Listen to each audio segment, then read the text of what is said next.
শুরু হলো সব খবর যমুনা টেলিভিশনের নিয়মিত এই আয়োজনে আপনাদের স্বাগত জানাচ্ছি আমি মৌসুমী আহমেদ লোপা। সবার জন্যই ভালো চপস্টিক ইনস্ট্যান্ট নুডলস। ডাকসু নির্বাচনে পূর্ণাঙ্গ প্যানেল ঘোষণা করেছে ছাত্রদল। কোনো হস্তক্ষেপ ছাড়াই গণতান্ত্রিক পন্থায় এই প্যানেল গঠন করা হয়েছে বলে জানিয়েছেন ছাত্রদলের কেন্দ্রীয় সভাপতি। শহীদ আনাসের কবর জিয়ারতের মাধ্যমে ডাকসু নির্বাচনের কার্যক্রম শুরু করবে সংগঠনটি। প্যানেল ঘোষণা করেছে সমাজতান্ত্রিক ছাত্র ইউনিয়ন, সমাজতান্ত্রিক ছাত্র ফ্রন্টও। সব কার্যক্রম নির্ধারিত সময়ের মধ্যে শেষ হবে বলে আশাবাদ ব্যক্ত করেছেন চিফ রিটার্নিং অফিসার।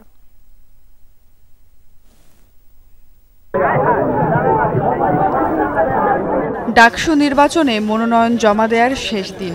দুপুরেই সব জল্পনা কল্পনা আর ধোঁয়াশা দূর করে পূর্ণাঙ্গ প্যানেল ঘোষণা করেছে ছাত্রদল। অপরাজেয় বাংলায় ২৭টি পদে ডাকসু নির্বাচনের প্যানেল ঘোষণা করেন ছাত্রদলের কেন্দ্রীয় সভাপতি। জুলাই অভ্যুত্থানে আহত সানজিদা আহমেদ তন্নির প্রতি সম্মান দেখিয়ে একটি পদপ্রার্থী শূন্য রাখা হয়েছে। ছাত্রদল সমর্থিত প্যানেল আমি ঘোষণা করছি। ছাত্রদলের কেন্দ্রীয় সভাপতি জানান, প্যানেল গঠন হয়েছে গণতান্ত্রিক প্রক্রিয়ায়, ছিল না কোনো ধরনের হস্তক্ষেপ। একে একে জানান প্রার্থীদের নাম। ডাকসুর সহসভাপতি হিসাবে ছাত্রদল মোহাম্মদ আবিদুল ইসলাম খানকে মনোনীত করেছে। জিএস সাধারণ সম্পাদক হিসাবে শেখ তানভীর বাড়ি হানিফকে নির্বাচিত করেছে। নাম ঘোষণার পর আবেগঘন হয়ে পড়েন ভিপি পদে মনোনীত আবিদুল ইসলাম খান। ৫ আগস্ট চাংখারপুলের মতো আবারও তিনি বলেন, কেউ কাউকে ছেড়ে যাবেন না। অন্যদিকে ৯০-এর মতো এবারও রেকর্ড সংখ্যক ভোটে ছাত্রদলের প্রার্থীরা নির্বাচিত হবেন বলে আশাবাদ ব্যক্ত করেন জিএস প্রার্থী। ৫ আগস্ট দাঁড়িয়ে চাংখারপুলে যখন বলেছিলাম প্লিজ কেউ কাউকে ছেড়ে যায় না, সেদিন উপস্থিত ছাত্র জনতা কেউ ছেড়ে যায় নাই। ৯০-এর যে ডাকসু প্যানেলে বিজয় অর্জন করেছিল পূর্ণ প্যানেলে বাংলাদেশ জাতীয়তাবাদী ছাত্রদল, এই ২০২৫-এর প্যানেলও বাংলাদেশ জাতীয়তাবাদী ছাত্রদল ল্যান্ডস্কেপ ভিক্টরি প্রদান করবে বলে আমার বিশ্বাস করি। অপরাজেয় ৭১, অদম্য ২৪ নামে প্যানেল ঘোষণা করেছে ছাত্র ইউনিয়ন, সমাজতান্ত্রিক ছাত্র ফ্রন্ট ও জাসদ ছাত্রলীগ। অন্যদিকে বাকছাস নেতৃত্বাধীন বৈষম্য বিরোধী শিক্ষার্থী সংসদের বাইরে স্বতন্ত্রভাবে এজিএস পদে মনোনয়নপত্র জমা দিয়েছেন বাকছাসেরই কেন্দ্রীয় মুখ্য সংগঠক তাহমিদ আল মুদাসসির চৌধুরী। যারা মনে করছে যে তারা আসলে সেই প্যানেলে জিতে বের হয়ে আসতে পারবে বা জিতার সক্ষমতা রাখে, তারা আসলে সেখানে আলাদাভাবে নির্বাচন করছে। সবার কথা ভেবে একদিন সময় বাড়ানো হলেও সময়ের মধ্যে সব প্রক্রিয়া সম্পন্ন হবে বলে আশাবাদ ব্যক্ত করেছেন ভোটের চিফ রিটার্নিং কর্মকর্তা। এখন পর্যন্ত আনুষ্ঠানিকভাবে কোনো ধরনের অভিযোগ পাওয়া যায়নি বলেও জানান তিনি। আমাদের এখানে দলীয় কোনো প্রভাব নাই। আমরা এখানে যারা আসছি, আমরা বিশ্ববিদ্যালয়ের শিক্ষক, আমাদের ছাত্রছাত্রীদের ইলেকশন, সেখানে দলীয় কোনো এখানে কোনো ইস্যু এখানে নাই। লেভেল প্লেইং ফিল্ডে ভোট যুদ্ধ চলবে এমনটা আশা সবার। সুমাইয়া ঐশী, যমুনা নিউজ। দর্শক, এই বিষয়ে আমরা আরো জানবো। ঢাকা বিশ্ববিদ্যালয় ক্যাম্পাস থেকে আমাদের সাথে যোগ দিচ্ছেন সহকর্মী আরিফুর রহমান সবুজ। সবুজ, মনোনয়নপত্র জমা দেওয়ার সময় তো শেষ হয়েছে, এ বিষয়ে সবশেষ কি তথ্য আছে আপনার কাছে? লোপা, মূলত মনোনয়নপত্র জমা দেওয়ার যে শেষ সময় ছিল ৫টা, ঠিক সেই সময়ের মধ্যেই শেষ হয়েছে এবং ঢাকা ডাকসুর যে কেন্দ্রীয় সংসদ, সেই কেন্দ্রীয় সংসদের ২৮টি পদের বিপরীতে ৫০৯ জন মনোনয়নপত্র জমা দিয়েছেন এবং হলের যে সংসদ রয়েছে, ১৮টি হল রয়েছে, ১৮টি হলের মধ্যে ১২টির হিসাবে এখন পর্যন্ত পাওয়া গেছে এবং ১৮টি হলের মধ্যে ১,৪২৭ জন মনোনয়নপত্র মূলত নিয়েছিলেন। এর মধ্যে ১২টি হলের আমরা হিসাব পেয়েছি। এই ১২টি হলের মধ্যে মনোনয়নপত্র জমা পড়েছে ৬৯৪টি এবং এই মনোনয়নপত্রগুলো এখন এই কার্যালয়ে অর্থাৎ হল সংসদের পাশাপাশি কেন্দ্রীয় সংসদ, এখানে যে নির্বাচনী রিটার্নিং অফিসারের কার্যালয় রয়েছে সিনেট ভবনের ৩য় তলায়, সেখানেই এখন এই মনোনয়নপত্রগুলো যাচাই বাছাই হচ্ছে এবং আজকেই এই যাচাই বাছাইয়ের কাজটি শেষ করে আগামীকালকের মধ্যেই বেলা ১টার মধ্যে মনোনয়ন যারা প্রাথমিক যেই প্রার্থী তালিকা, সেই প্রার্থী তালিকা চূড়ান্ত প্রার্থী তালিকা মূলত টাঙিয়ে দেয়া হবে। এরপরে মূলত ২৫ তারিখ পর্যন্ত অনেকেই যদি চান মনোনয়নপত্র প্রত্যাহার করবেন, সেই প্রত্যাহারের সময় ২৫ তারিখ পর্যন্ত। এরপরেই মূলত প্রচারণার যে বিষয়গুলো রয়েছে সেই প্রচারণার বিষয়গুলো যারা প্রার্থী হয়েছেন সেই প্রার্থীরা প্রচারণা চালাতে পারবেন। এখন পর্যন্ত 9টি প্যানেলের আমরা খবর পেয়েছি, 9টি প্যানেল থেকে এই মনোনয়নপত্র জমা দেওয়া হয়েছে। প্রত্যেকেই তাদের লক্ষ্যের কথা জানিয়েছেন গণমাধ্যমে এবং প্রত্যেকের এর বাইরে এই যে 9টি প্যানেল রয়েছে এই 9টি প্যানেলের বাইরে সাধারণ শিক্ষার্থীরাও কিন্তু এই যে ডাকসুর নির্বাচনে হল এবং কেন্দ্রীয় সংসদ থেকে প্রতিদ্বন্দ্বিতা করছেন এবং এর মধ্যেই কিন্তু ক্যাম্পাসে উৎসবমুখর একটি পরিবেশ তৈরি হয়েছে এবং যারা রিটার্নিং কর্মকর্তা রয়েছেন পাল্টাপাল্টি অভিযোগ যেহেতু রয়েছে সেই হিসাবে তারা বলছেন যে শৃঙ্খলা যেন কেউ ভঙ্গ না করে সে বিষয়ে নজর দেবেন। ধন্যবাদ সবুজ আমাদের সাথে যোগ দেওয়ার জন্য। পিআর পদ্ধতির নামে নির্বাচন বাধাগ্রস্ত করার ষড়যন্ত্র হচ্ছে বলে অভিযোগ করেছে বিএনপি। পাশাপাশি কোন অধিকারে নির্বাচন বানচালের হুঙ্কার দেয়া হচ্ছে তা নিয়েও প্রশ্ন তোলেন দলটির নেতারা। বলেন কোনো কিছু চাপিয়ে দিলেই জনগণ মেনে নেবে না। এছাড়া দলের ৪৭তম প্রতিষ্ঠাবার্ষিকী উপলক্ষে সপ্তাহব্যাপী কর্মসূচি ঘোষণা করেছে বিএনপি। ৪৭তম প্রতিষ্ঠাবার্ষিকী উদযাপনের দ্বার প্রান্তে বিএনপি। অনুকূল পরিবেশে নির্বাচনের আগে তাই দিবসটিকে বেশ গুরুত্ব দিচ্ছে দলটি। স্থায়ী কমিটির সদস্য নজরুল ইসলাম খানের নেতৃত্বে গঠন করা হয়েছে উচ্চ পর্যায়ের উদযাপন কমিটি। বুধবার যার প্রথম সভা বসে নয়াপল্টনে। সভা শেষে জানানো হয় ৩১ আগস্ট ঢাকায় আলোচনা সভা দিয়ে উদযাপন কর্মসূচি শুরু হবে। পরদিন জিয়া রহমানের সমাধিতে শ্রদ্ধা ও জেলা মহানগরের র্যালি। ২ সেপ্টেম্বর ঢাকায় হবে শোভাযাত্রা। ৩ তারিখ সেই শোভাযাত্রা হবে উপজেলায়। পরের 2 দিনও রাখা হয়েছে নানা কর্মসূচি। ১ সেপ্টেম্বর দেশের সকল মহানগর এবং জেলায় আলোচনা সভা এবং বর্ণাঢ্য র্যালি অনুষ্ঠিত হবে। ২রা সেপ্টেম্বর বিএনপি কেন্দ্রীয় কার্যালয়ের সামনে থেকে বর্ণাঢ্য র্যালি বের করা হবে। বিএনপি নেতারা কথা বলেন দেশের সমসাময়িক রাজনীতি ইস্যুতেও। রাজনীতির জন্য অনুকূল পরিবেশ দৃশ্যমান থাকলেও নানা দাবির আড়ালে দেশে নতুন ষড়যন্ত্র শুরু হয়েছে বলে অভিযোগ করেন নেতারা। আমাদের সেই গণতন্ত্রকে পুনরুদ্ধারের জন্য আরও আমাদেরকে হয়তো বিপদ সংকুল পথ অতিক্রম করতে হবে। অবাধ সুষ্ঠু নির্বাচন এখনো নিশ্চিত হয়নি। নানা ধরনের আমরা চক্রান্তের কথা শুনি, নানা ধরনের মাস্টার প্ল্যানের কথা শুনি। পিআরের পক্ষে বা বিপক্ষে এটা বলার তো সময়ই আসে না এখনো, কারণ ব্যাপারটা তো আপনি আপনার পরিচ্ছন্নই করতেছেন না যে আপনি কী ধরনের একটা পদ্ধতি চান যে পদ্ধতিতে নির্বাচন অনুষ্ঠিত হবে। এই নিয়ে যখন ইনসিস্ট করা হয় তখন তো সন্দেহ করাই যায় আর কি যে এটা একটা অযৌক্তিক চেষ্টা, যেটা অনিবার্য পরিণতি হতে পারে নির্বাচন অনুষ্ঠানের ক্ষেত্রে। সংবিধান সংশোধন ছাড়া পিআর পদ্ধতিতে ভোট হওয়ার কোনো সুযোগ নেই বলেও জানান তারা। ধন্যবাদ আপনাদের। আরিফিন শাকিল, যমুনা নিউজ, ঢাকা। 2-1 সপ্তাহের মধ্যেই ট্রাইব্যুনালে সাক্ষ্য দেবেন রাজসাক্ষী চৌধুরী আব্দুল আল মামুন। এমন তথ্য জানিয়েছেন প্রসিকিউটর মিজানুর ইসলাম। বুধবার শেখ হাসিনার মামলায় আরও 4 জনের সাক্ষ্য গ্রহণ শেষে একথা জানান তিনি। ট্রাইব্যুনালে জুলাই আগস্টের নির্মম হত্যাযজ্ঞের বর্ণনা দিয়ে আসামিদের সর্বোচ্চ সাজা দাবি করেন সাক্ষীরা। এদিকে আদালতের নির্ধারিত সময় শেষ হয়ে যাওয়ায় চানখারপুলে 6 হত্যা মামলার সাক্ষ্য গ্রহণ অনুষ্ঠিত হয়নি। ছাত্র জনতার আন্দোলনে মানবতা বিরোধী অপরাধের মামলায় সাবেক প্রধানমন্ত্রী শেখ হাসিনা সহ 3 জনের বিরুদ্ধে 6ষ্ঠ দিনের সাক্ষ্য গ্রহণ হয় বুধবার। 13তম ব্যক্তি হিসেবে শুরুতে সাক্ষ্য দেন নিউরোসায়েন্স হাসপাতালের সহযোগী অধ্যাপক ডাক্তার মাহফুজুর রহমান। তিনি আদালতে জানান 16 জুলাইয়ের পর থেকে মাথা বুকে গুলিবিদ্ধ 5 শতাধিক রোগীর চিকিৎসা দেওয়া হয়। আহত ও নিহতদের অনেকেরই মাথার খুলি উড়ে গিয়েছিল গুলিতে। সাক্ষ্য দিতে গিয়ে এই চিকিৎসক বলেন, শুরু থেকে চিকিৎসা সেবায় বাধা দেয় আইনশৃঙ্খলা রক্ষাকারী বাহিনী। হাসপাতালে নতুন রোগী ভর্তি না করাতে এবং ভর্তি থাকাদের ছাড়পত্র দিতে নিষেধ করে গোয়েন্দা পুলিশ। কারো বুকে গুলি ছিল, কারো পিঠে গুলি ছিল, কারো গলায় গুলি ছিল, কারো মুখে গুলি ছিল, কার মাথায় গুলি লেগে খুলি উড়ে গেছে এবং চিকিৎসায় বাধা দেওয়া হয়েছে সেই বর্ণনাটা উনি দিয়েছেন। রোগী ভর্তি করতে নিষেধ করা হয়েছে এবং তৎকালীন পুলিশের ডিবি শাখা থেকে তাদেরকে এটা বলা হয়েছে।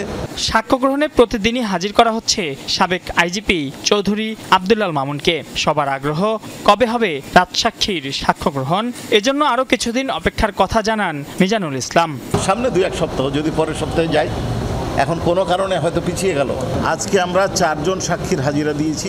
শেখ হাসিনা ছাড়াও এ মামলায় আসামি আসাদুজ্জামান খান কামাল এবং চৌধুরী মামুন এ পর্যন্ত সাক্ষ্য দিয়েছেন 16 জন। মাইনুল মারুফ, যমুনা নিউজ, ঢাকা। অসংক্রামক রোগের উন্নত চিকিৎসায় বিপুল পরিমাণ অর্থ বিদেশ চলে যাওয়া বন্ধে সুস্থ পরিবেশ ও দক্ষ মানব সম্পদ গড়ে তোলার তাগিদ দিয়েছেন প্রধান উপদেষ্টা ডক্টর মোহাম্মদ ইউনূস। সকালে স্বাস্থ্য নিয়ে 35 মন্ত্রণালয়ের যৌথ ঘোষণাপত্র স্বাক্ষর অনুষ্ঠানে এই তাগিদ দেন তিনি। এ ব্যাপারে সব মন্ত্রণালয়কে সহযোগিতার নির্দেশ দিয়েছেন প্রধান উপদেষ্টা। একই সাথে তরুণ সমাজকে তামাকের বিরুদ্ধে প্রতিরোধ গড়ে তোলার আহ্বানও জানান ডক্টর মোহাম্মদ ইউনূস। অসংক্রামক রোগ প্রতিরোধ ও নিয়ন্ত্রণে সমন্বিত উদ্যোগ গ্রহণ ও বাস্তবায়নের লক্ষ্যে আন্তঃমন্ত্রণালয়ের সহযোগিতা বৃদ্ধির নিমিত্তে যৌথ ঘোষণাপত্র স্বাক্ষর অনুষ্ঠানে প্রধান অতিথি অন্তর্বর্তী সরকার প্রধান ডক্টর মোহাম্মদ ইউনূস। আমরা সকলেই আজ একত্রিত হয়েছি। তিনি বলেন, স্বাস্থ্য খাতের অত্যন্ত গুরুত্বপূর্ণ একটি ইস্যুতে সবাই একত্রিত হয়েছে। জাতীয় উন্নয়ন ও অগ্রগতি নিশ্চিত করতে হলে দক্ষ ও কর্মক্ষম মানব সম্পদ গড়ে তোলা জরুরি। তা না হলে ব্যক্তি জীবন থেকে জাতীয় উন্নয়ন কোনোটাই যথাযথভাবে হবে না। আমাদেরকে সুস্থ সবল প্রজন্ম গড়ে তুলতেই হবে। অসংক্রামক রোগের চিকিৎসায় উন্নত হওয়া জরুরি বলেও জানান প্রধান উপদেষ্টা। বলেন, নিয়ন্ত্রণ ব্যবস্থা প্রতিষ্ঠা স্বাস্থ্য মন্ত্রণালয়ের একার পক্ষে সম্ভব নয়, সহযোগিতা করতে হবে সব মন্ত্রণালয়কে। অসংক্রামক রোগের চিকিৎসা ব্যবস্থাপনা যেমন উন্নত হওয়া জরুরি, তেমনি রোগগুলো যেন কম হয় অথবা একেবারেই না হয়, সেজন্য উপযুক্ত জনসচেতনতা এবং প্রতিরোধ এবং নিয়ন্ত্রণ ব্যবস্থা গড়ে তোলা দরকার। স্বাস্থ্যসেবা বিভাগের একার পক্ষে এটা সম্ভব নয়, এই জন্য সব মন্ত্রণালয়ের সহযোগিতা দরকার। ডক্টর ইউনূস বলেন, পৃথিবীর প্রায় সব দেশেই অসংক্রামক রোগ দিন দিন বাড়ছে। বাংলাদেশের আর্থসামাজিক অবস্থা, ভৌগোলিক অবস্থান ও বিপুল জনগোষ্ঠীর ছোট এলাকায় বসবাসের প্রেক্ষাপটে এ পরিস্থিতি আরও সংকটময়। তাই এটি শুধু স্বাস্থ্য খাত নয়, সামগ্রিক অর্থনীতি, সামাজিক নিরাপত্তা এবং টেকসই উন্নয়নের সাথে নিবিড়ভাবে জড়িত। যৌথ ঘোষণা বাস্তবায়নে সরকারের পাশাপাশি দরকার বেসরকারি উদ্যোগ, দরকার আঞ্চলিক ও বৈশ্বিক কারিগরি সহযোগিতা। আমি বিশ্বাস করি পাবলিক প্রাইভেট পার্টনারশিপ মডেল প্রয়োগ করে এই সংক্রান্ত উদ্যোগ গ্রহণ করা হলে যৌথ ঘোষণা বাস্তবায়ন সহজ হবে। প্রধান উপদেষ্টা বলেন, তামাকের বিরুদ্ধে তরুণ সমাজকে সচেতন করা না গেলে আগামী প্রজন্মের ভবিষ্যৎ অনিশ্চিত হয়ে পড়বে। পাশাপাশি স্বাস্থ্য সচেতনতায় চিনির পরিমাণ নিয়ন্ত্রণ জরুরি। তামাকের বিরুদ্ধে তরুণ সমাজকে আজ সচেতন করা না গেলে আগামী প্রজন্মের ভবিষ্যৎ অনিশ্চিত হয়ে পড়বে। এর পাশাপাশি স্বাস্থ্য সচেতনতার জন্য চিনির পরিমাণ নিয়ন্ত্রণ জরুরি ভিত্তিতে মানুষকে সচেতন করতে হবে। জাতীয় নীতিগুলো এমনভাবে প্রণয়ন করতে হবে যেন সেগুলো স্বাস্থ্য বান্ধব হয়। যৌথ ঘোষণা বাস্তবায়নে সরকারের পাশাপাশি দরকার বেসরকারি উদ্যোগও, এমনটাই জানিয়েছেন অন্তর্বর্তী সরকার প্রধান। নিশ্চিত করতে হবে সঠিক কর্মপরিকল্পনা, নিবিড় মনিটরিং, দক্ষ জনবল ও আর্থিক বরাদ্দ। যে কোনো কর্মপরিকল্পনা বাস্তবায়নে নিবিড় মনিটরিং ও মূল্যায়ন আবশ্যক। আবার এগুলো করতে দরকার উপযুক্ত ও দক্ষ জনবল এবং আর্থিক বরাদ্দ। বাংলাদেশের স্বাস্থ্য খাতের উন্নয়নে বিশেষ করে 5 আগস্ট পরবর্তী পরিস্থিতিতে বিশ্ব স্বাস্থ্য সংস্থা বাংলাদেশ অফিসের প্রশংসা করেছে বলেও জানান প্রধান উপদেষ্টা। সিনিয়র সচিব লামিয়া তিথি, যমুনা নিউজ, ঢাকা। অসংক্রামক রোগের চিকিৎসা উন্নত হওয়া জরুরি, এজন্য নিয়ন্ত্রণ ব্যবস্থা গড়ে তোলা দরকার বলে মন্তব্য করেছেন প্রধান উপদেষ্টা অধ্যাপক মোহাম্মদ ইউনূস।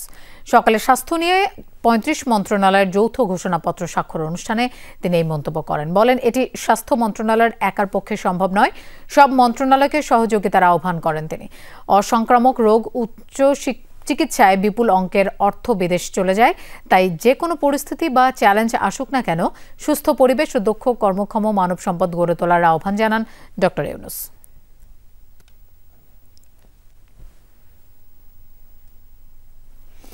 বুড়িগঙ্গা নদীর তীর দখল করে গড়ে তোলা সাবেক বিদ্যুৎ ও জ্বালানি প্রতিমন্ত্রী নসরুল হামিদ বিপুর বাংলো বাড়ি গুড়িয়ে দিয়েছে বিআইডব্লিউটিএ। সকালে দক্ষিণ কেরানীগঞ্জ এলাকায় এই অভিযান পরিচালনা করা হয়। এ সময় নদীর জায়গা দখল করে গড়ে ওঠা আরও বেশ কয়েকটি স্থাপনা উচ্ছেদ করা হয়। অবৈধ দখলদার মুক্ত না হওয়া পর্যন্ত এই অভিযান চলবে বলে জানান কর্মকর্তারা।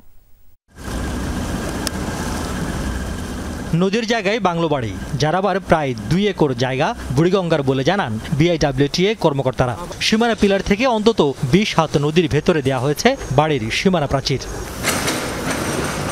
সকালে কেরানীগঞ্জের কোড্ডা ইউনিয়নের কচুয়ালী এলাকায় এই বাংলো বাড়ির ভবন গুঁড়িয়ে দেয় বিআইডব্লিউটিএ। সকাল 11টা থেকে বিকাল 4টা পর্যন্ত টানা উচ্ছেদ অভিযান চালানো হয় ওই এলাকায়। শুধু এই বাড়িই নয়, আশপাশের ডকইয়ার্ড সহ আরও বেশ কয়েকটি স্থাপনা উচ্ছেদ করা হয় অভিযানে। সাবেক বিদ্যুৎ প্রতিমন্ত্রী নজরুল হামিদ দীপুর যে একটা বাগান বাড়ি আছে, সেই বাগান বাড়ি এখানে অবৈধ যে স্থাপনা করেছে ওটা ভেঙে আমরা ওটা উদ্ধার করব, নদীর জায়গা নদীকে আমরা ফেলে দিব।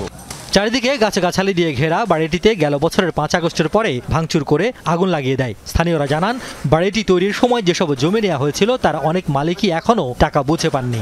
তৎকালীন সময়ে আমাদের যে বিদ্যুৎ প্রতিমন্ত্রী, তো তার এটা অস্থায়ী একটা বাসস্থান, বাংলো টাইপের আর কি। মন্ত্রী জোর করে এগুলা করছে, জায়গা জমি লোকেরা এখনো টাকা পায় নাই। আমরা টাকা পাই নাই। 2009 সালে জনস্বার্থে দায়ের করা একটি রিটের আদেশে দেয়া উচ্চ আদালতের নির্দেশনা অনুযায়ী এই উচ্ছেদ পরিচালনা করা হচ্ছে বলে জানান কর্মকর্তারা। বুড়িগঙ্গা, শীতলক্ষা, তুরাগ এবং বালু, এই 4টি নদীকে সরকার আমাদের নদীর সীমানা নির্ধারণ, সীমানা পিলার স্থাপন করার জন্য নির্দেশনা প্রদান করে। সেই অনুযায়ী আমাদের বুড়িগঙ্গা, শীতলক্ষা এবং তুরাগ এবং বালু নদীতে সীমানা পিলার স্থাপন করা হয়। আমাদের এখানে বুড়িগঙ্গা নদীতে আমাদের আজকে এই উচ্ছেদ অভিযান পরিচালনা করা হচ্ছে। উদ্ধার স্থানে চলাচলের রাস্তা সহ বিভিন্ন প্রকল্প বাস্তবায়নের কথা জানায় সংস্থাটি। রিয়াজ রায়হান, যমুনা নিউজ, কেরানীগঞ্জ, ঢাকা। ফায়ার সার্ভিসের 5 ইউনিটের চেষ্টায় অল্প সময় নিয়ন্ত্রণে এসেছে রাজধানীর মহাখালীর 7তলা বস্তিতে লাগা আগুন। দুপুর 2:30টার দিকে ঘটে এই আগুনের ঘটনা। অগ্নিকাণ্ডের খবর পেয়ে ঘটনাস্থলে পৌঁছায় ফায়ার সার্ভিস। জানান, আগুনে 60 থেকে 70টি ঘর ক্ষতিগ্রস্ত হয়েছে। বৈদ্যুতিক শর্ট সার্কিট থেকে এই আগুনের সূত্রপাত হতে পারে, সেটি ধরেই তদন্ত করবে ফায়ার সার্ভিস। প্রত্যক্ষদর্শীরা জানান, দুপুরের দিকে হঠাৎ করেই বস্তির একটি ঘরে আগুন লাগে। মুহূর্তেই তা আশপাশের কয়েকটি ঘরে ছড়িয়ে পড়ে।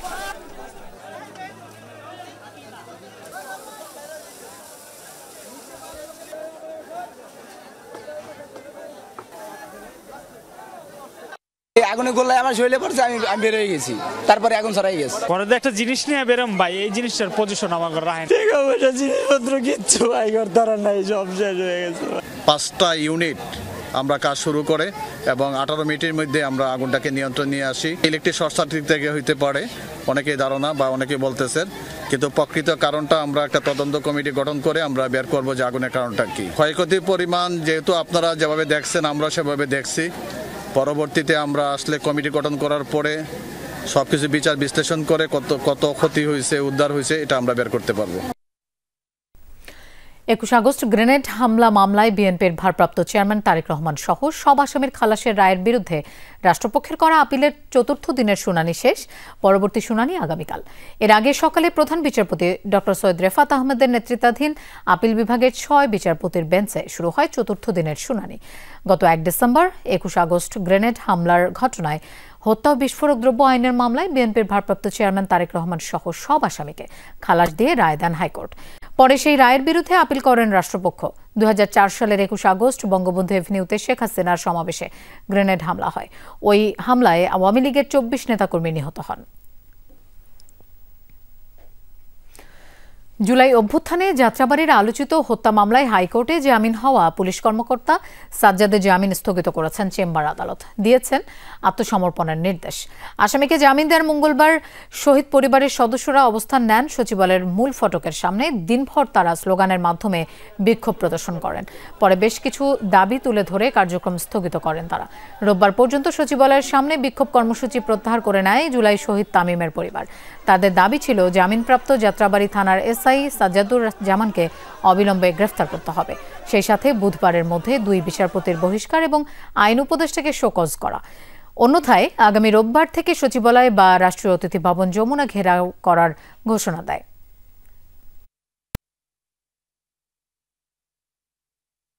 নিজ বাসভবনে হামলার শিকার হয়েছেন দিল্লির মুখ্যমন্ত্রী রেখা গুপ্তা। বুধবার স্থানীয় সময় সকালে সাপ্তাহিক জনশুনানি চলাকালে অতর্কিতে হামলা চালায় এক মাঝবয়সী ব্যক্তি। মুখ্যমন্ত্রীকে গালিগালাজ করার সহ চুলের মুঠি ধরে চর মারার অভিযোগ ওঠে ওই ব্যক্তির বিরুদ্ধে। ঘটনাস্থলে আটক হয় হামলাকারী। পুলিশ হেফাজতে জানা যায় তার পরিচয়। আর এ ঘটনায় উত্তেজনা সৃষ্টি হয়েছে ভারতের রাজনীতিতে। বিপক্ষ দলের উপর সন্দেহ করছে বিজেপি। দিল্লিবাসীর বিভিন্ন সমস্যা উদ্বেগের কথা জানতে প্রতি সপ্তাহে এমনই জনশুনানি আয়োজন করে থাকেন মুখ্যমন্ত্রী রেখা গুপ্তা। প্রতিটি শুনানিতে শত শত মানুষ তুলে ধরেন নিজ নিজ সমস্যার কথা। তবে বুধবারের জনশুনানিতে ঘটে অনাকাঙ্ক্ষিত এক ঘটনা। অনুষ্ঠান চলাকালে নিজ বাড়িতেই হামলার শিকার হন এই নারী মুখ্যমন্ত্রী। একটি কাগজ দেওয়ার কথা বলে মুখ্যমন্ত্রীর বাসভবনে প্রবেশ করে হামলাকারী। চুলের মুঠি ধরে চড় মারার অভিযোগও উঠেছে ওই ব্যক্তির বিরুদ্ধে। হাতে ও মাথায় আঘাত পান রেখা। পরবর্তীতে হাসপাতালে নিয়ে যাওয়া হয় আহত মুখ্যমন্ত্রীকে। এটা অনেক বড় অপরাধ। মুখ্যমন্ত্রীর সাথে কথা বলছিল হামলাকারী, হঠাৎ চর মেরে বসে ওই ব্যক্তি। গেটের কাছাকাছি পৌঁছে দেখি প্রচুর ঝামেলা হচ্ছে। জানতে পারি মুখ্যমন্ত্রীকে চড় মারা হয়েছে। এটা খুবই অন্যায়। ঘটনাস্থলে থাকা পুলিশ মুহূর্তেই আটক করে ওই ব্যক্তিকে। হেফাজতে নিয়ে জিজ্ঞাসাবাদের পর শনাক্ত হয় হামলাকারীর পরিচয়। প্রাথমিক জিজ্ঞাসাবাদে জানা যায় হামলাকারীর নাম রাজেশ সাকরিয়া। 41 বছর বয়সী এই ব্যক্তি গুজরাটের অধিবাসী। গেল 24 ঘন্টা ধরে মুখ্যমন্ত্রীর বাসভবনের আশপাশে ঘুরতে দেখা যায় অভিযুক্তকে। এ ঘটনায় উত্তেজনা শুরু হয়েছে ভারতের রাজনৈতিক অঙ্গনে। বিপক্ষ দলগুলোর উপর সন্দেহের তীর ছুড়ছে ক্ষমতাসীন বিজেপি। এটা কোনো সাধারণ হামলা নয়, প্রচন্ড ঘৃণার সাথে এই কাজটা করা হয়েছে। অভিযুক্তকে মুখ্যমন্ত্রীর বাসভবনের আশেপাশে ঘুরে বেড়াতে দেখা গিয়েছে। এই ঘটনার সাথে অবশ্যই আরো অনেকে জড়িত।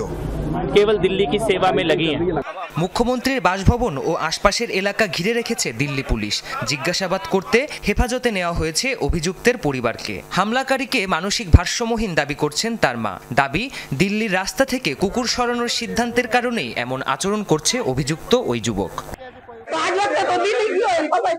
আমার ছেলে মানসিকভাবে ভারসাম্যহীন ও রিক্সা চালায়। ছেলে আছে দুটো। রাস্তা থেকে কুকুর সরিয়ে নেওয়ার ভিডিও দেখে ও এমন পাগলামি করেছে। দিল্লিতে মুখ্যমন্ত্রীর উপর হামলার ঘটনা এটিই প্রথম নয়। এর আগে জনসমাবেশ করার মুহূর্তে হামলার শিকার হন দিল্লির সাবেক মুখ্যমন্ত্রী অরবিন্দ কেজরিওয়াল। প্রাণপ্রতিম কুণ্ডু, যমুনা নিউজ। দিল্লির 50টি স্কুলে একযোগে বোমা হামলার হুমকি এসেছে। এ ঘটনায় ভারতের রাজধানী জুড়ে ছড়িয়ে পড়েছে আতঙ্ক। বুধবার স্থানীয় একটি স্কুলের ইমেইলে বোমা হামলার হুমকি দেওয়া হয়।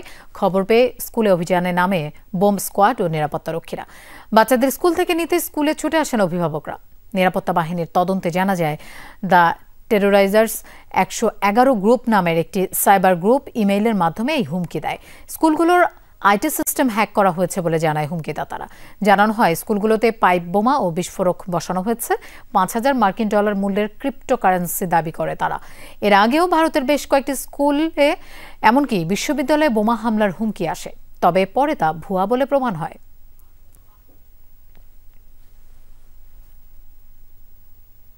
জামালপুর জেলা বিএনপির দ্বিবার্ষিক সম্মেলন স্থগিতের দাবিতে একাংশের ডাকা 6 ঘণ্টা হরতালে তেমন কোনো প্রভাব পড়েনি শহরে। সকালে বাজার এলাকায় হরতালের সমর্থনে নেতাকর্মীরা অবস্থান নিলেও পরে তাদের সরিয়ে দেয় যৌথ বাহিনী। বিভিন্ন স্থানে ব্যানার ফেস্টুন ভাঙচুর করা হয়। শহরে সকালেই খোলে দোকানপাট। স্বাভাবিক ছিল যান চলাচল। 8 বছর পর আগামী 23 আগস্ট জেলা বিএনপির দ্বিবার্ষিক সম্মেলন অনুষ্ঠিত হওয়ার কথা রয়েছে। সম্মেলন স্থগিতের দাবিতে আজ সকাল 6টা থেকে দুপুর 12টা পর্যন্ত শহরে হরতালের ডাক দেয় দলের একাংশের নেতাকর্মীরা। এদিকে গতরাতে মশাল মিছিলে বিস্ফোরণের ঘটনায় নাশকতার অভিযোগে 2 জনকে আটক করেছে পুলিশ।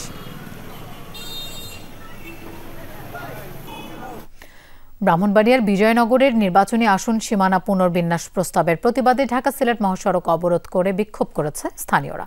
সকালে বিজয়নগরের চান্দুরা এলাকায় মহাসড়কে অবস্থান নেন স্থানীয়রা। এ সময় বিক্ষোভকারীরা বলেন, হরসপুর, চান্দুরা ও বধুন্তি ইউনিয়ন আগে ব্রাহ্মণবাড়িয়া 3 আসনের অন্তর্ভুক্ত ছিল, কিন্তু নির্বাচন কমিশনের প্রস্তাবে 3 ইউনিয়নকে ব্রাহ্মণবাড়িয়া 2 আসনের সাথে যুক্ত করা হয়েছে। এই প্রস্তাবকে জনবিরোধী উল্লেখ করে ইউনিয়নগুলোকে 3 নম্বর আসনেই রাখার দাবি জানান তারা। 2 ঘণ্টা মহাসড়ক অবরোধ করে রাখেন বিক্ষোভকারীরা। এতে যানজটের ভোগান্তি পোহাতে হয় ওই পথে চলাচলকারীরা। যতক্ষণ পর্যন্ত আমাদের অখণ্ড বিজয়নগর রক্ষা না হবে, যতক্ষণ পর্যন্ত সদরের সাথে সম্পৃক্ত না হবে, ততক্ষণ পর্যন্ত আমাদের এই অবরোধ আন্দোলন চলবে। ব্রাহ্মণবাড়িয়া বিজয়নগর উপজেলা থেকে 3টা ইউনিয়ন সরাইলের সাথে অন্তর্ভুক্ত করার প্রতিবাদে আজকে আমাদের প্রতিবাদ ও বিক্ষোভ মিছিল আয়োজন করা হয়েছে। আমরা কি অন্যায় করছি? এই যে 3 ঘন্টা ধরে মেয়ে হলে ছেলে লইয়া বাচ্চা হলে রুগী অবস্থায় আছে, 3টা 4টা রুগী গাড়ির মাধ্যমে একটা গাড়ি না, কত হাজার হাজার গাড়ি এখন আটক হয়েছে। এইভাবে পাবলিকের দুর্বিশ্ব যন্ত্রণার মধ্যে ফালাই দেয়া, রাস্তা অবরোধ করে এইভাবে আন্দোলন করে পাবলিককে কষ্ট দেওয়া, এটা ঠিক হচ্ছে না। পদোন্নতি বঞ্চিত ৭৮ অবসরপ্রাপ্ত কর্মকর্তাকে ভূতাপেক্ষ পদোন্নতির সুপারিশ করেছে পদোন্নতি বঞ্চিত অবসরপ্রাপ্ত কর্মকর্তাদের আবেদন পর্যালোচনা কমিটি। দ্বিতীয় ধাপে সুপারিশ করা হয়েছে প্রশাসন ক্যাডারের বাইরের বাকি ২৫ ক্যাডারের বঞ্চিত সদস্যদের। এই সংক্রান্ত প্রতিবেদন আজ বুধবার প্রধান উপদেষ্টা অধ্যাপক মোহাম্মদ ইউনূসের কাছে জমা দিয়েছেন এই সংক্রান্ত পর্যালোচনা কমিটির আহ্বায়ক ও সাবেক অর্থ সচিব জাকির আহমদ খান। জনপ্রশাসন মন্ত্রণালয়ের সাচিবিক সহযোগিতায় কমিটি দ্বিতীয় ধাপে প্রশাসন ক্যাডার ছাড়া অন্য ২৫ ক্যাডারের তৃতীয় গ্রেড বা এর ঊর্ধ্বে ৩১৮টি আবেদন যাচাই করে বাদ দেয় ১০৮টি আবেদন। বাকি ২১০টি আবেদন যাচাই বাছাই করে গ্রেড ১ পদে ১২ জন, গ্রেড ২ পদে ৩২ জন এবং গ্রেড ৩ পদে ৩৪ জন কর্মকর্তাকে ভূতাপেক্ষ পদোন্নতির সুপারিশ করেছে। ১৩২ জন কর্মকর্তাকে পদোন্নতির সুপারিশ করেনি কমিটি। ১০ সেপ্টেম্বর ভোট কেন্দ্রের খসড়া তালিকা প্রকাশ করতে যাচ্ছে নির্বাচন কমিশন। এর উপর দাবি আপত্তি গ্রহণের সুযোগ থাকছে ২৫ সেপ্টেম্বর পর্যন্ত। একই সাথে খসড়া ভোট কেন্দ্রের সম্ভাব্য তালিকা চূড়ান্ত ২০ অক্টোবর। দুপুরে নির্বাচন ভবনে সাংবাদিকদের এই তথ্য জানান ইসি সিনিয়র সচিব আখতার আহমেদ। তিনি জানান ২৪টি গুরুত্বপূর্ণ ক্ষেত্রে কাজ নির্ধারণ করে ত্রয়োদশ জাতীয় সংসদ নির্বাচনের রোডম্যাপের খসড়া চূড়ান্ত করা হয়েছে। চলতি সপ্তাহেই চূড়ান্ত রোডম্যাপ প্রকাশ করা হবে। জানান সীমানা নির্ধারণে ৮২টি আসনের শুনানি শুরু হবে ২৪ আগস্ট, যা চলবে পরবর্তী ৪ দিন। ইসি সচিব জানান ভোট কেন্দ্র বাড়ছে না, তবে ৩,০০০ ভোটারের জন্য একটি ভোট কেন্দ্র থাকবে। একটি বুথে ৫০০ এর জায়গায় ৬০০ করে ভোটার থাকবে। বলেন আইনশৃঙ্খলা পরিস্থিতি নিয়ে এই মুহূর্তে উদ্বেগের কোনো কারণ নেই। ২৪ আগস্ট থেকে শুরু হবে রাজশাহী বিশ্ববিদ্যালয় ছাত্র সংসদ নির্বাচনের মনোনয়নপত্র বিতরণ কার্যক্রম। বিকেলে রাকসুর প্রধান নির্বাচন কমিশনার এই তথ্য নিশ্চিত করেন। তিনি জানান রাকসু হল সংসদ ও সিনেটের ছাত্র প্রতিনিধি নির্বাচনের তফসিল পুনর্বিন্যাস ও পরিবর্তন করা হয়েছে। আগামী ২৪ আগস্ট থেকে ২৬ আগস্ট সকাল ১০টা থেকে বিকেল ৫টা পর্যন্ত নির্বাচনের মনোনয়নপত্র বিতরণ কার্যক্রম চলবে। আজ থেকে মনোনয়নপত্র বিতরণ শুরু হওয়ার কথা থাকলেও অনিবার্য কারণ দেখিয়ে তা পিছিয়ে দেওয়া হয়। এর আগে ১৭ আগস্ট থেকে মনোনয়নপত্র বিতরণের কথা থাকলেও জনবল সংকট সহ প্রস্তুতি ঘাটতির কারণে তা পেছানো হয়। দিনাজপুরে খাদ্য উপদেষ্টা আলী ইমাম মজুমদার বলেছেন, বাজার স্থিতিশীল রাখতে বিদেশ থেকে চাল আমদানির অনুমতি দেওয়া হয়েছে। দুপুরে দিনাজপুর সার্কিট হাউসে মতবিনিময় সভা শেষে সাংবাদিকদের একথা জানান তিনি। সভায় উপস্থিত ছিলেন খাদ্য অধিদপ্তরের মহাপরিচালক ও রংপুর বিভাগীয় কমিশনার সহ অন্যান্য কর্মকর্তারা। ১৪ জুন পঞ্চগড়ের তেঁতুলিয়ায় স্থানীয় গুদামে ৪৫ টন সরকারি চাল উদ্ধারের বিষয়ে খাদ্য উপদেষ্টা বলেন, দায়ী ব্যক্তিদের ব্যাপারে আইনগত ব্যবস্থা নেওয়া হচ্ছে।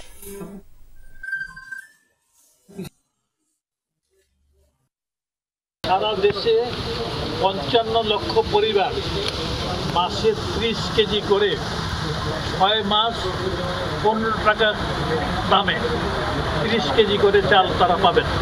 ঢাকার চাল তেঁতুলিয়া উদ্ধার হওয়া, এটা নিয়ে ডিপার্টমেন্টে তখন কিন্তু আমাদের খাদ্যবান্ধব কর্মসূচি চালু হয় নাই। সুতরাং এখানে এটা নিয়ে একটা ইনকোয়ারি চলমান আছে। সহসা এটা সব কী ব্যবস্থা নেওয়া হচ্ছে আপনারা জানতে, আমরা কাউকে ছাড় দিই না। জাতীয় নীতি প্রতিযোগিতা ২০২৫ আয়োজন করতে যাচ্ছে যুব ও ক্রীড়া মন্ত্রণালয়। দুপুরে এই তথ্য জানিয়েছেন যুব ক্রীড়া সচিব মোহাম্মদ মাহবুবুল আলম। তিনি জানান, দেশের ৯টি সরকারি ও বেসরকারি বিশ্ববিদ্যালয় এবং ঢাকা মেডিকেল কলেজের শিক্ষার্থীদের অংশগ্রহণে এই প্রতিযোগিতার আয়োজন করা হচ্ছে। বাংলাদেশ 2.0 তারুণ্যের নেতৃত্বে আগামীর পথে প্রতিপাদ্যে এই আয়োজন করা হয়েছে। প্রতিযোগিতায় অংশগ্রহণকারীরা তাদের ধারণাপত্র জমা দেওয়ার পাশাপাশি নির্বাচিত দলসমূহ পূর্ণাঙ্গ নীতিপত্র প্রস্তুত ও উপস্থাপনা করবে। বিজয়ীদের পুরস্কার দেওয়ার পাশাপাশি তাদের নীতি প্রস্তাবগুলো সরকারিভাবে পলিসি প্রণয়নের ক্ষেত্রে বিবেচনায় নেওয়ার সুযোগ সৃষ্টি করা হবে। যুব ক্রীড়া সচিব বলেন, তরুণদের বুদ্ধিবৃত্তিক অংশগ্রহণই রাষ্ট্রকে দীর্ঘমেয়াদী টেকসই উন্নয়নের পথে এগিয়ে নেবে। অবৈধ সম্পদ অর্জনের অভিযোগে সাবেক আইনমন্ত্রী আনিসুল হকের এপিএস রাশেদুল কাউসার ভূঁইয়ার বিরুদ্ধে মামলা করেছে দুদক। দুপুরে কমিশন কার্যালয়ে অনুষ্ঠিত নিয়মিত ব্রিফিংয়ে এই তথ্য জানান দুদকের মহাপরিচালক আক্তার হোসেন। তিনি আরও জানান, সাবেক কৃষিমন্ত্রীর ব্যক্তিগত সহকারী মাকসুদুল হাসানের বিরুদ্ধে ৬৯ লাখ টাকার অবৈধ সম্পদ অর্জনের অভিযোগ প্রমাণিত হওয়ায় মামলা করেছে সংস্থাটি। এদিকে ২.৫ কোটি টাকার অবৈধ সম্পদ অর্জনের অভিযোগে চট্টগ্রামের যুবলীগ নেতা হেলাল আকবর চৌধুরী বাবর ও তার স্ত্রী জেসমিন আক্তারের বিরুদ্ধে আরেকটি মামলা করা হয়। এছাড়া প্রায় ৬ কোটি টাকার অবৈধ সম্পদ অর্জনের অভিযোগে নড়াইল ১ আসনের সাবেক এমপি বিএম কবিরুল হক ও তার স্ত্রী চন্দনা হকের বিরুদ্ধেও মামলার সিদ্ধান্ত নিয়েছে দুদক। বিপুল পরিমাণ সম্পদ স্থাপন ক্ষমতার অপব্যবহার করে অবৈধভাবে ২,৩০,৯৭,০০০ টাকার বেশি সম্পদ অর্জন করে তার বিরুদ্ধে দুর্নীতি দমন কমিশন আজ একটি মামলার অনুমোদন দিয়েছে। রাঙামাটির জুরাছড়ি সেনা জোনের উদ্যোগে অসহায় এক নারী সহ ২ জনকে ঘর উপহার দেওয়া হয়েছে। সকালে জোনের পক্ষ থেকে প্রথম পর্বে তাদের মধ্যে ঘর দুটি হস্তান্তর করা হয়। পর্যায়ক্রমে আরও ২০টি ঘর নির্মাণ করে গৃহহীনদের হস্তান্তর করা হবে বলেও জানান আয়োজকরা। এর মধ্য দিয়ে অসহায় মানুষের নিরাপদ আশ্রয়স্থলের পাশাপাশি জুরাছড়ি উপজেলার জনগণের দুঃখ দুর্দশা লাঘব হবে বলে আশা প্রকাশ করেন সেনা কর্মকর্তারা। অনুষ্ঠানে উপস্থিত ছিলেন জুরাছড়ি জোনের ভারপ্রাপ্ত অধিনায়ক ইউএনও সহ স্থানীয় গণ্যমান্য ব্যক্তিরা।